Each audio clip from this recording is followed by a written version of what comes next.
অন্ধকার হিমশীতল আর্কটিক সাগরের গভীরতা থেকে ভেসে এলো এক ভয়ঙ্কর গর্জন। ন্যাটোর জলসীমার কাছেই ভেসে উঠল এক দৈত্যাকার পারমাণবিক সাবমেরিন। এটি কোনো সাধারণ মহড়া ছিল না, এটি ছিল রাশিয়ার সামরিক শক্তির এক মেগা প্রদর্শন। ভ্লাদিমির পুতিনের নির্দেশে জুলাই ঝড় নামের এই সামরিক মহড়ার মাধ্যমে যেন গোটা বিশ্বকে এক নীরব হুমকি দেওয়া হলো। এই মহড়ার মূল নায়ক ছিল রাশিয়ার পারমাণবিক সাবমেরিন ওরেল। এটি শুধু একটি সাবমেরিন নয়, এটি শীতল যুদ্ধের এক ভয়ঙ্কর স্মৃতিচিহ্ন। ওরেল হল সোভিয়েত আমলে নির্মিত অস্কার-2 শ্রেণীর সাবমেরিন। 1980-এর দশকের শেষ দিকে তৈরি হওয়া এই সাবমেরিনগুলো মূলত শত্রু দেশের বিশাল জাহাজ বহরকে ধ্বংস করার জন্য ডিজাইন করা হয়েছিল। আর্কটিক সাগরের ঠান্ডা জলে ওরেল তার আসল শক্তি দেখালো। মহড়ার শেষ দিনে ব্যারেন্টস সাগরে লক্ষ্য করে নিক্ষেপ করা হলো বিশ্বের অন্যতম বৃহত্তম ক্রুজ ক্ষেপণাস্ত্র কালিবর। এটি একা ছিল না, তার সঙ্গে ছিল আরও দুটি ভয়ঙ্কর ক্ষেপণাস্ত্র, গ্রানিট এবং অনিক্স। এই তিনটি ক্ষেপণাস্ত্র একসঙ্গে উৎক্ষেপণ করে আমেরিকা যেন এক নতুন বার্তা দিল। গ্রানিট ক্ষেপণাস্ত্রের কথা না বললেই নয়। এর ওজন প্রায় 7,000 কেজি এবং এটি 500 কিলোমিটার দূর পর্যন্ত আঘাত হানতে পারে। বিমানবাহী রণতরীর মতো শক্তিশালী লক্ষ্যবস্তুকে ধ্বংস করার জন্যই এর জন্ম। এর বিশাল আকারের কারণে এটি কেবল কয়েকটি বড় রাশিয়ান যুদ্ধজাহাজেই বসানো যায়। ওরেল সাবমেরিন এমন 24টি গ্রানিট ক্ষেপণাস্ত্র বহন করতে পারে। তবে এখানেই এক বড় মোচড়। রাশিয়া এখন ধীরে ধীরে এই পুরনো প্রযুক্তির সাবমেরিনগুলোকে বিদায় জানাচ্ছে। ওরেলের মতো অস্কার-2 সাবমেরিনগুলো এখন অবসরের পথে। তাদের বদলে আসছে আরও নতুন, আরও উন্নত এবং আরও ভয়ঙ্কর ইয়াসেন ক্লাস সাবমেরিন। ইয়াসেন ক্লাস সাবমেরিনগুলো আকারে ছোট এবং শান্ত, কিন্তু তাদের ক্ষমতা অনেক বেশি। তারা গ্রানিটের মতো বিশাল ক্ষেপণাস্ত্রের বদলে 32টি ছোট এবং আধুনিক ক্রুজ ক্ষেপণাস্ত্র বহন করতে পারে। এর চেয়েও বড় কথা হলো তারা জিরকন নামের হাইপারসনিক ক্ষেপণাস্ত্র বহন করতে সক্ষম। এই ক্ষেপণাস্ত্রগুলো এতটাই দ্রুত যে এদের থামানো প্রায় অসম্ভব। তাহলে কি রাশিয়া এই পুরনো সাবমেরিন দিয়ে শক্তি প্রদর্শন করে আসলে নতুন সাবমেরিনের ক্ষমতা সম্পর্কে এক প্রচ্ছন্ন হুঁশিয়ারি দিল? এই মহড়া কি কেবলই পুরনো অস্ত্রের ক্ষমতা দেখানো ছিল, নাকি এর আড়ালে নতুন অস্ত্রের ভাণ্ডার থেকে ভবিষ্যতের কোনো ইঙ্গিত দেওয়া হলো? সম্ভবত পুতিন দেখাতে চাইলেন রাশিয়ার সামরিক সক্ষমতা শুধু আধুনিক হাইপারসনিক অস্ত্রে সীমাবদ্ধ নয়, বরং তাদের পুরনো দিনের অস্ত্রগুলো এখনও যথেষ্ট শক্তিশালী। পুরনোকে বিদায় জানানোর আগে যেন শেষবারের মতো তার গর্জন শোনা গেল। এই মহড়া কেবল একটি সাবমেরিন অনুশীলন ছিল না, এটি ছিল প্রযুক্তির বিবর্তন এবং এক নতুন বিশ্ব ব্যবস্থার প্রতি রাশিয়ার মনোভাবের এক প্রতীকী প্রকাশ।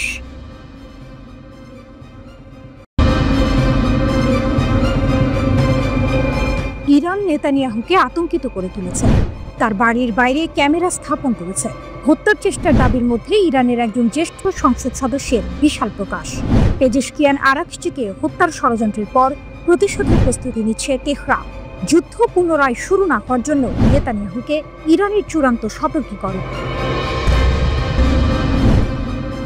উত্তেজনার মধ্যে ইরান সর্বোচ্চ স্তরে ইসরায়েলি নিরাপত্তা লঙ্ঘন করেছে বলে দাবি করেছে। 12 দিনের যুদ্ধের 1 মাস পর একজন জ্যেষ্ঠ ইরানি আইন প্রণেতা ইসরায়েলি প্রধানমন্ত্রীকে ভয় দেখিয়ে একটি বার্তা দিয়েছেন। মোস্তফা জায়রি দাবি করেছেন যে ইরানি এজেন্টরা নেতানিয়াহুর বাড়ির বাইরে একটি ক্যামেরা স্থাপন করতে সক্ষম হয়েছে। ইরানি সংসদ সদস্যের বিস্ফোরক দাবিটি 29 জুলাই ইরান ইন্টারন্যাশনাল রিপোর্ট করেছে। জায়েরি ইরানি সংসদের জাতীয় নিরাপত্তা ও বৈদেশিক নীতি কমিটির সদস্য। একজন ইরানি সংসদ সদস্য দাবি করেছেন ইসরায়েলি নেতানিয়াহুর বাড়ির সামনে একটি নিরাপত্তা ক্যামেরা স্থাপন করা হয়েছে। ইরান ইন্টারন্যাশনাল অনুসারে জায়নিস্টিক গ্যাং কম্পাউন্ডে কোনো গোপন স্থান বলে কিছু নেই, জায়েরি বলেছেন। জায়েরি একটি এক্স পোস্টে সতর্ক করে বলেছেন, ইরান এর আগে কখনো ইসরায়েলি প্রধানমন্ত্রী এত ঘনিষ্ঠ ছিল না। বেনিয়ামিন নেতানিয়াহুর বিরুদ্ধে কথিত হত্যা প্রচেষ্টার মাত্র কয়েকদিন পরেই এটি এসেছে। 23 জুলাই 70 বছর বয়সী একজন গুরুতর অসুস্থ কর্মীর বিরুদ্ধে ইসরায়েলি প্রধানমন্ত্রীকে হত্যার ষড়যন্ত্রের অভিযোগ আনা হয়েছে।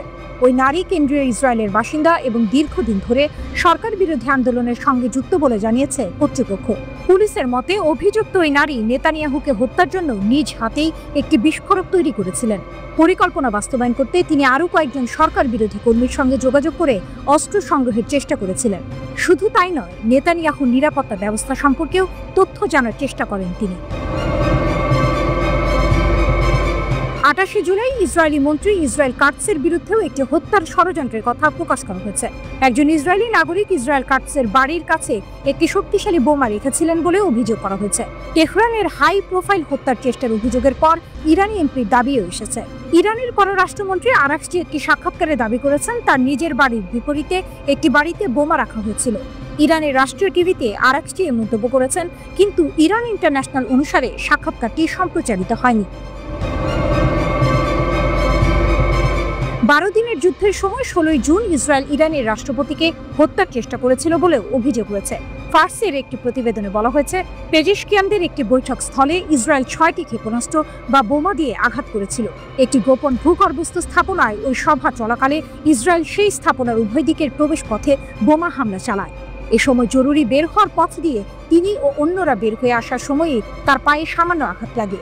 12 দিনের এই যুদ্ধ চলার সময় সামাজিক মাধ্যমে আসা ভিডিওগুলোতে দেখা গেছে তেহরানের উত্তর পশ্চিমাঞ্চলে একটি পর্বত এলাকায় বারবার হামলা করেছে ইসরায়েল।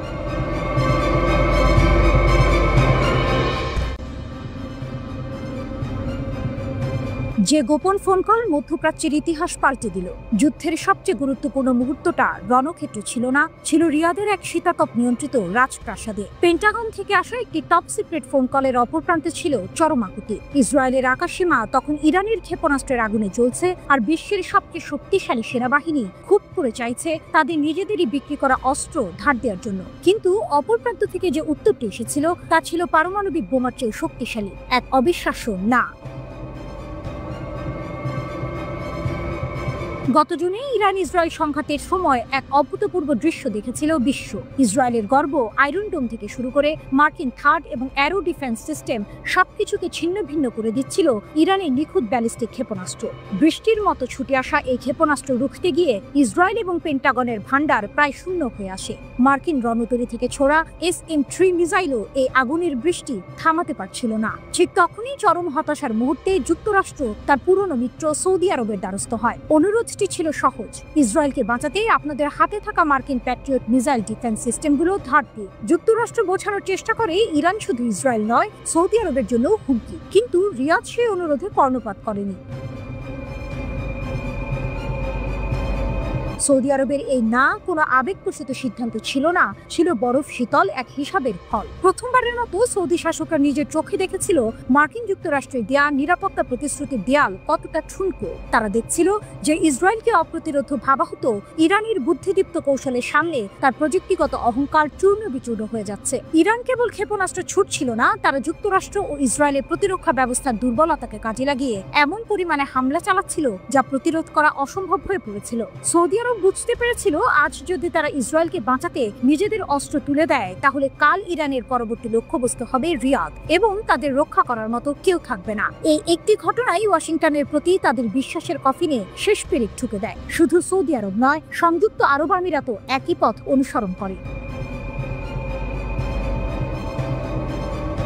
ইরান এই সংঘাতে শুধু ইসরায়েলের 5টি সামরিক ঘাঁটিতে আঘাত হানেনি, তারা তার চেয়েও বড় কিছু অর্জন করেছে। তারা মধ্যপ্রাচ্যে আমেরিকার ক্ষমতার মিথকে ভেঙে দিয়েছে। এই যুদ্ধ প্রমাণ করেছে ইরানের সামরিক শক্তি এখন এমন এক পর্যায়ে পৌঁছেছে যে আমেরিকার সবচেয়ে কাছের মিত্ররাও এখন নিজেদের নিরাপত্তার জন্য ওয়াশিংটনের ওপর ভরসা করতে ভয় পাচ্ছে। সুতরাং ইরানের সবচেয়ে বড় জয় কোনো শহরে ক্ষেপণাস্ত্র আঘাত হানা নয়, বরং রিয়াদ এবং আবু ধাবির রাজপ্রাসাদে যুক্তরাষ্ট্রের অনুরোধ প্রত্যাখ্যান করানোর মাধ্যমে মধ্যপ্রাচ্যের ক্ষমতার ভারসাম্যে এক নতুন সূর্যোদয় ঘটানো, যেখান থেকে জন্ম নিয়েছে এক নতুন অধ্যায়, যেখানে আরব দেশগুলো নিজেদের পথ নিজেরাই তৈরি করবে, ওয়াশিংটনের কথায় নয়।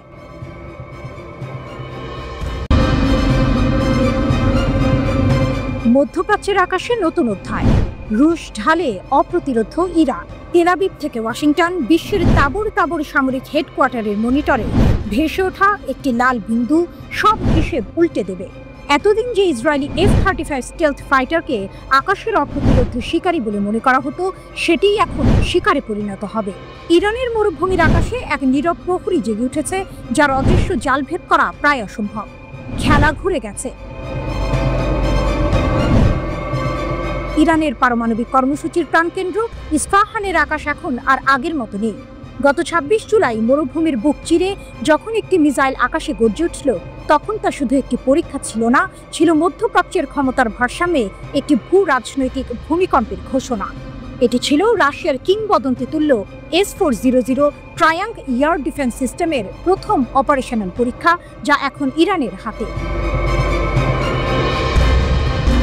মস্কোর এই পদক্ষেপ নিছক কোনো সামরিক চুক্তি নয়, এটি একটি মাস্টার স্ট্রোক।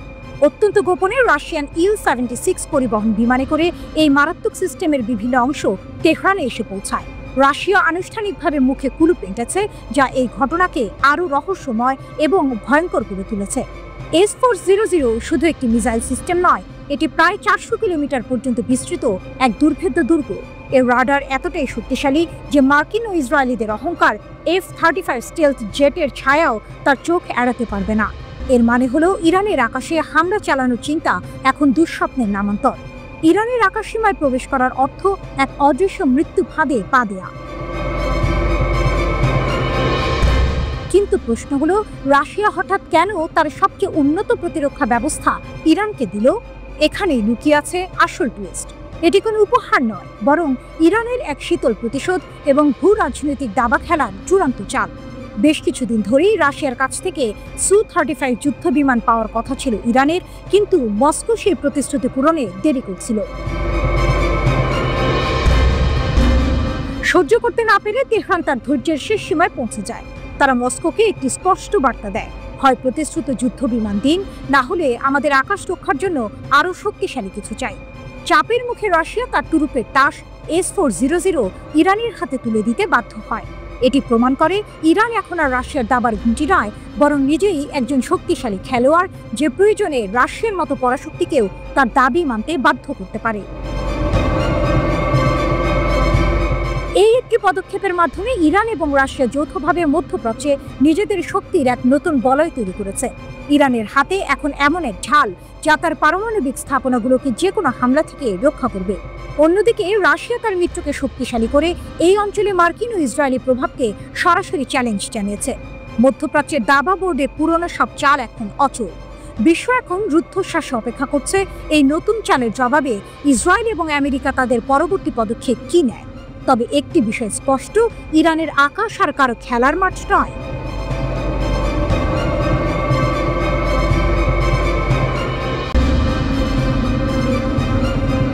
ইয়েমেনের সশস্ত্র বাহিনী ইসরায়েলের প্রধান বিমানবন্দর বেন গুরিয়ন বিমানবন্দরকে লক্ষ্য করে একটি হাইপারসনিক প্যালেস্টাইন 2 ব্যালিস্টিক ক্ষেপণাস্ত্র নিক্ষেপ করার দাবি করেছে।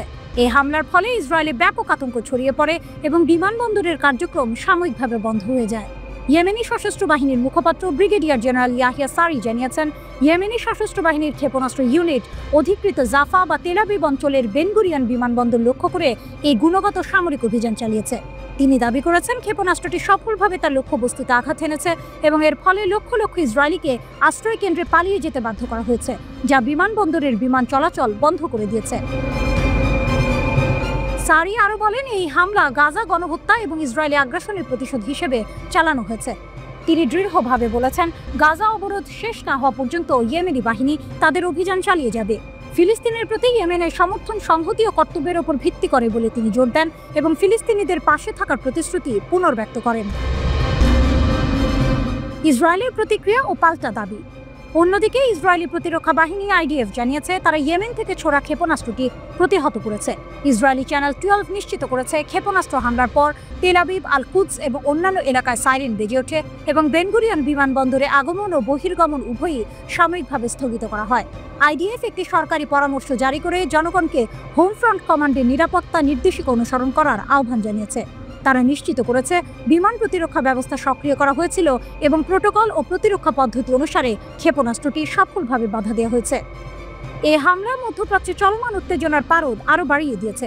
ইয়েমেনি সশস্ত্র বাহিনীর দাবি যদি সত্য হয় যে তারা হাইপারসনিক ক্ষেপণাস্ত্র সফলভাবে ব্যবহার করতে পেরেছে, তবে এটি এই অঞ্চলের সামরিক ভারসাম্যে একটি নতুন মাত্রা যোগ করতে পারে।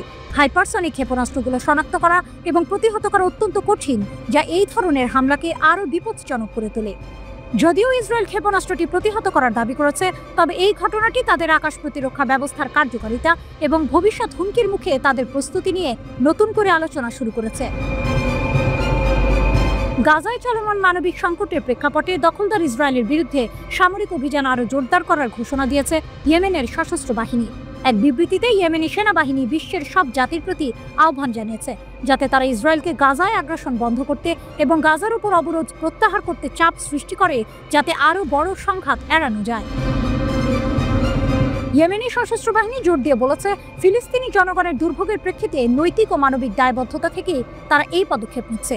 ইয়েমেনি সশস্ত্র বাহিনী দখলদার ফিলিস্তিন, বিশেষ করে গাজা উপত্যকার দ্রুত পরিবর্তনশীল পরিস্থিতির কথা উল্লেখ করে বলেছে, সেখানে দীর্ঘমেয়াদী ইসরায়েলি অবরোধ ও সামরিক হামলার কারণে হাজার হাজার ফিলিস্তিনি নিহত হয়েছেন। এক রহস্যময় রাত, চারদিকে থমথমে নীরবতা, আকাশে তারারাও যেন একটু বেশি উজ্জ্বল। কিন্তু এই নীরবতার আড়ালে লুকিয়েছিল এক বিশাল সামরিক পদক্ষেপ, যার দিকে তাকিয়েছিল পুরো বিশ্ব। প্রশ্ন একটাই, রাশিয়া কি শেষ পর্যন্ত ইরানকে তাদের সবচেয়ে মারাত্মক অস্ত্র S-400 ক্ষেপণাস্ত্র ব্যবস্থা দিয়ে ফেলল?